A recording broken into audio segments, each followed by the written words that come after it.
ข้าพเจ้าขอยั่งยืนได้เรื่องนี้นะยั่งยืนได้เป็นหลักการแต่คนนี่จะย่านความจริงบ่กล้าเว้าได้เว้าบ่ได้ค่อยเว้าบ่ได้ได้ทางใดมีคนหลายค่อยแล่นไปผิดหรือถูกบ่เกี่ยวค่อยแล่นไปทางคนหลายถูกก็ตามค่อยจะไปทางที่ว่าคนบ่มีหมู่มันพิสูจน์ในชีวิตของข้าพเจ้าเองเจอมาด้วยตัวเองพี่น้องความจริงเป็นสิ่งบ่ตายสัจจังเวอมตะวาจาแต่ข้าพเจ้านี้เป็นคนที่โตเลเรตลดพรปอนเอาบางอันก็แห้งบางคนก็คอยเพื่อยุยานบางอันก็ได้มีความจำเป็นต้องยุยานเพราะเฮาบ่แม่นรัฐบาลเฮาบ่มีอำนาจแต่เฮาใช้ความจริงพี่น้อง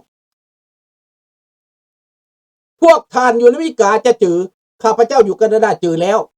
เจอคนจำพวกนี้แล้วน้องสาวก็สิติดตามเฮ็ดอยู่ว่ะคน 2-3 คนเขาถือว่าคนมีบารมีน่ะสร้างชื่อเสียงน่ะเขาแล่นไปโปรรัฐบาลเผด็จการคอมมิวนิสต์เขาไปสนับสนุนเขาไปสนับบ่แม่นตั้งแต่เขาไปซอยได้หน้าซากเขาไปซอยเขาขอทานได้ขอทานเงินไปซอยเขาขอด้งได้ไปซอยได้ไปซอยรัฐบาลลาวได้ออกหน้าออกตารัฐบาลลาวบ่มีเงินสร้างแต่เขาขายคำขายแห่ขายบ่อแห่ขายแร่เอิร์ธขายป่าไม้ขายแผ่นดินแต่เขาบ่มีเงินสร้างโรงเรียนพี่น้องเขาบ่มีเงินสร้างโรงเรียนเศรษฐีเมืองลาวบ่มีเงินสร้างโรงเรียนพี่น้องEst-ce que c'est normal? Est-ce que vous pensez c'est normal? Hein? You think it's normal? เจ้าคิดว่ามันนอกมานบ่เจ้าคิดว่ามันธรรมดาวะคนขายป่าไม้จนเบิดประเทศคนขายบ่อแห่จนเอาเบิดประเทศคนขายบ่อเกลือคนขายบ่อแร่เอิร์ธคนขายสัมปทานคนขายปฏิทินมนุษย์คนฆ่ายาเสพติดคนฆ่าเด็กเล็กเด็กน้อยผู้แสบผู้สาวมีเงินมหาศาลแต่บ่มีเงินสร้างโรงเรียนท่านว่าคือความธรรมดาวะแล้วเขามาขอเงินดูดเลือดจากอพยพแพร่จากคนอพยพแพร่จากวัดที่นั่งทาให้ประชาชนเอาข้าวเอาน้ำมาให้กินเอาเงินมาทานให้นี่นะมาแผ่น้ำวัดอันนี้ที่บ่มีรายได้นี่นะที่ได้จากเลือดเนื้อเสื้อไขประชาชนนี่นะ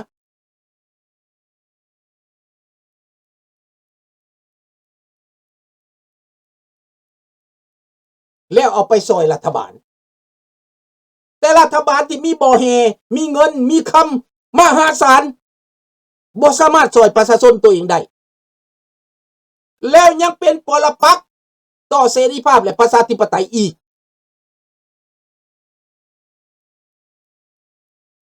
นี่แหละพี่น้องให้พี่น้องคิดเบิ่งดูคิดเบิ่งดีๆว่าพวกท่านคิดถูกหรือคิดผิดข้าพเจ้าซอยความจำไม่พิจารณาข้าพเจ้ายืนยัดอยู่ในสังคมมานี้40 กว่าปีในนครมอนทรีออลนี่นะ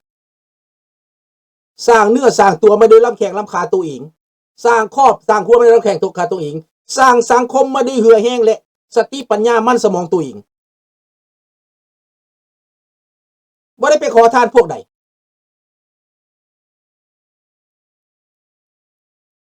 มันแจ้งหรือบ่แจ้งเดี๋ยวนี้นะสัตว์หรือบ่สัตว์เว้ากันแจ้งๆสัตว์หลังคนเขาก็บอกว่าบ่ต้องเว้าหลายมันสิเสียใจกันโอเคข้าพเจ้าก็ฮู้จักว่าย่านเสียใจแต่แนวมันบ่ถูกนะถ้าข้าพเจ้าปิดปากอยู่ก็แสดงว่าข้าพเจ้าคอมพลิสแม่นบ่น้องรัตวรถ้าเฮามิดอยู่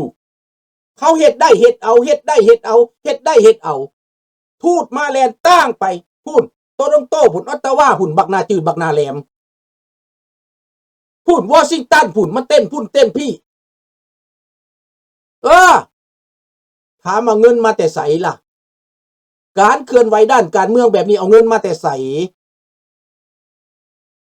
แบบอีนาเลียมนะมันเงินมาแต่ใสมันกินเงินรัฐบาลลาวพี่น้องมีคนอยู่ในรัฐบาลลาวแจ้งมาว่าพวกเขาได้เงินเดือนพี่น้องอินซงซาลารีเอce sont des membres de la Sansat à travers le monde ils sont salariés partout en France aux États-Unis au Canada เขากินเงินเขาเป็นตัวแทนแนวลาวมั่งซาดจากรัฐบาลปัจจุบันนี้เขาจึงเคลื่อนไหวแอคทีฟเพื่อปิดหูปิดตาสังคมนักดนตรีวงดนตรีกีฬาเขาจะเข้าเบิดพวกนี้นะอีมันเห็นนั่นนะโคซกนะไปจับมือหอยศอกจองตอกไปก้อหอยไผ่ก็หอยลูกบักไก่สอน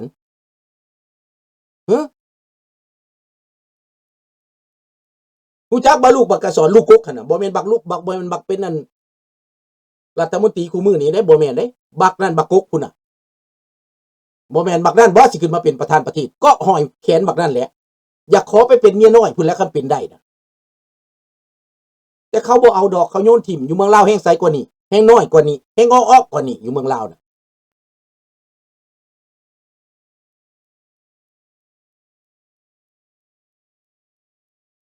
เว้ยเขาก็เฮ็ดชาริเต้เห็นแล้วเขาเฮ็ดกันคอมมิวนิตี้ชาริต้าแบบขอหนีหลีกภาษีหั่นน่ะแน่นั่นแหละและก็เคลื่อนไหวแต่ว่าเขากับอยู่ในเบื้องหลังอันนี้แหละเขา caché derrière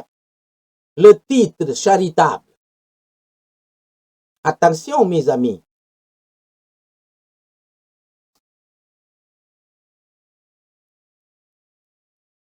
ถูกต้อง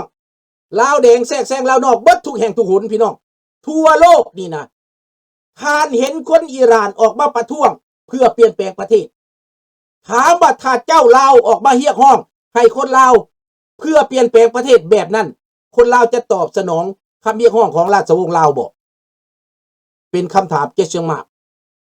ปัญญาสิเชิญราชวงศ์มายามยังบ่มีปัญญาคนลาวนะงี้เห็นแล้วบ่มื้อวานนี่วันอาทิตย์น้องรัตวรยา350,000 Iraniens Canadiens manifester dans la rue 350,000 คน350 350,000บ่แม่น350,000เด้300,000 300,000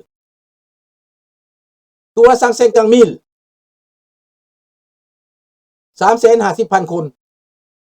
ออกประท้วงเต็มถนนมองได้อ่านก็เต็มถนนอาจจะเป็นหมื่นเป็นพุ่นออกเบิดเรียกร้องการเปลี่ยนแปลงในอิหร่าน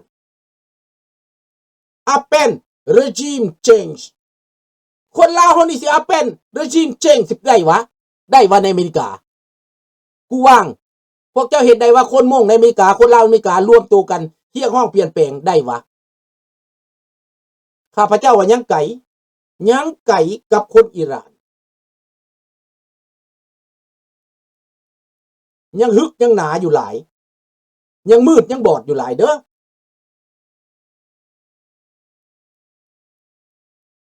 แล้วอยู่ในมิวนิกอยู่ในยุโรปทั่วโลกนี่นะออสเตรเลียรวมตัวคนอิหร่านรวมตัวกันเบิดเป็นหนึ่งเดียวเป็นเอกภาพไปเบิ่งโลดว่าบ่เชื่อไปเบิ่งหน้างึดถามว่าคนลาวนี่มีแบบนี้บ่เฮ้ยเคยบ่สนใจการบ้านการเมืองค่อยสนใจจะเมืองลาวค่อยสนใจจะไปเที่ยวแม่นอันนั้นแม่นคนอิหร่านเขาก็เมืองคือกันเมืองอิหร่านแต่เขาบ่ได้เว้าการบ้านการเมืองแต่เขาเรียกร้องให้เปลี่ยนระบบการปกครอง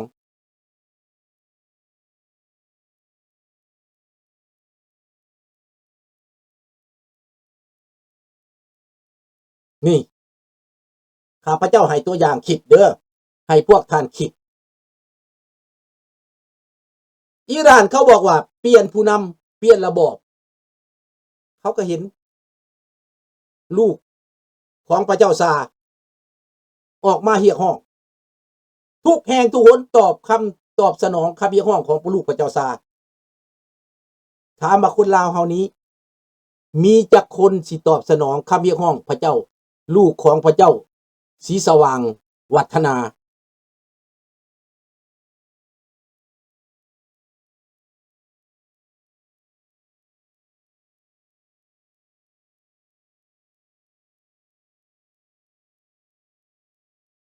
สามัคคีต้องเห็นได้แต่เจ้าบ่เข้าใจเด้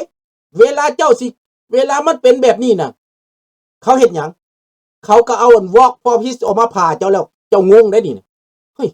ไม่ยังอีตาถ้ำคือเป็นแบบนี้บัดนี้ครูบาเป็นยังมาเดินวอกพอพิสมาห้องหันสันติภาพแห่ไปนำสันติภาพคุณได้บาดนี้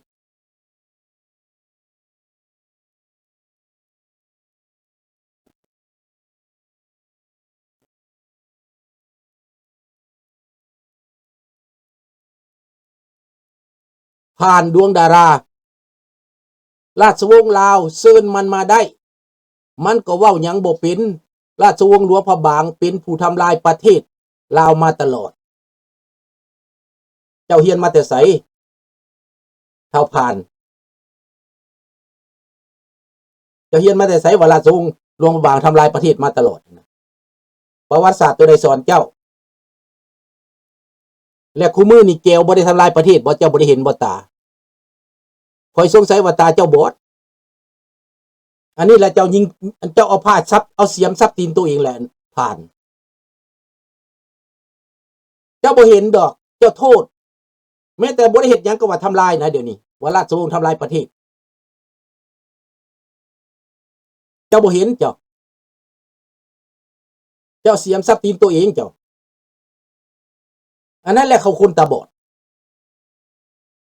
ข้าราชวงศ์ทำลายประเทศน่ะเพิ่นมีรถจักคันเพิ่นมีบ้านจักหลังถามเพิ่นมีบ้านจักหลังเจ้าอ้างเหตุผลให้ข่อยดูว่าเพิ่นทำลายประเทศแบบใด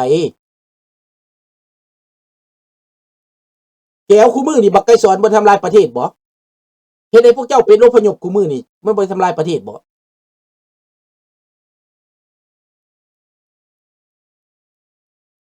ข่อยรู้จักเจ้าเขียนนี่เจ้าคนเก่าราชวงศ์ลาวนี่เจ้าเขียนนี่นะเจ้าอยู่อเมริกานี่นะถ้าบ่อยู่อเมริกาก็อยู่ฝรั่งผ่านดวงดารานี่นะ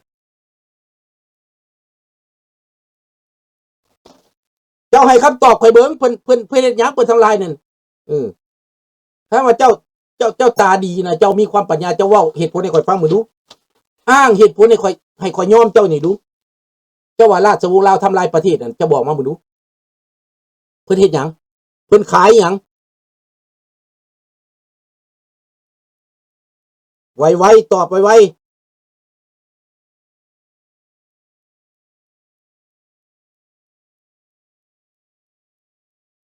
เพิ่นทำลายหยังเพิ่นเฮ็ดหยัง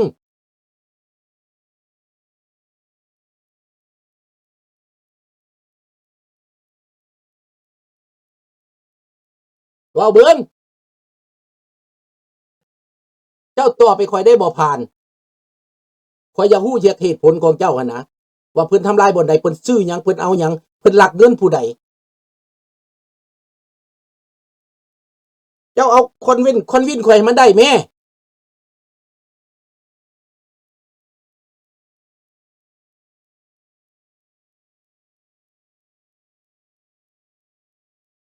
แหน่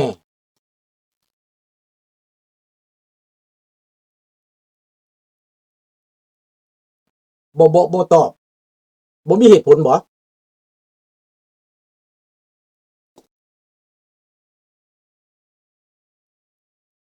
นี่แหละพี่น้องคนลาวมันอยู่ในจังหวะนี่แหละบ่มีเหตุผลเสียหัวบ่จักผิดบ่จักถูกบ่จักไตร่ตรองเป็นศาลตัดสินจะไปก่อนบางเทื่อก็ได้ยินเขาเว้าไปค่อยไปตามที่เขาโฆษณาส่วนเสือ